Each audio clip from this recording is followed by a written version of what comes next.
ఒకవేళ ఎంతకాలం నువ్వు దేవుని నిర్లక్ష్య పెట్టావేమో, దేవుని మందిరాన్ని నిర్లక్ష్య పెట్టావేమో, దేవుని వాక్యాన్ని నిర్లక్ష్య పెట్టావేమో, ప్రార్థన చేయడం నిర్లక్ష్య పెట్టావేమో, మోకాళ్ళు వేయడం నిర్లక్ష్య పెట్టావేమో, ఎప్పుడు కూడా పొద్దస్తమానం లోక సంబంధమైన పనులు, లోక సంబంధ విషయాల్లోనే బిజీ అయిపోతూ ప్రార్థన నిర్లక్ష్య పెట్టేసి, సహోదరి ప్రార్థన చేసావా, టైం ఉండలేదండి, వాక్యం చదివావా, అస్సలు కుదరట్లేదండి వెస్లీ గారు, చాలా బిజీగా ఉన్నామని లోక సంబంధమైన పనుల్లో బిజీ అయిపోయి దేవుని నిర్లక్ష్య పెట్టేశావా?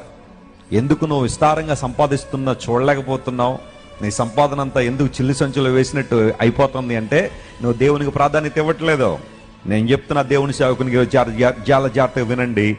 ఎవరైతే దేవునికి ఇవ్వాల్సిన ప్రాధాన్యత ఇస్తారో, దేవునికి ఇవ్వాల్సిన మహిమానికి చెల్లిస్తారో, వారి జీవితాల్లో పుష్కలంగా అద్భుతాలు జరగబోతున్నాయి. గట్టిగా చప్పట్లు కొట్టి దేవుని మహిమపరచండి. The Lord is going to perform amazing things and miracles in your life as you are putting him in first place. ఆయనకి ఇవ్వాల్సిన ప్రాధాన్యతను ఇవ్వగలిగితే ఖచ్చితంగా నీ జీవితంలో అద్భుతాలు జరుగుతాయి.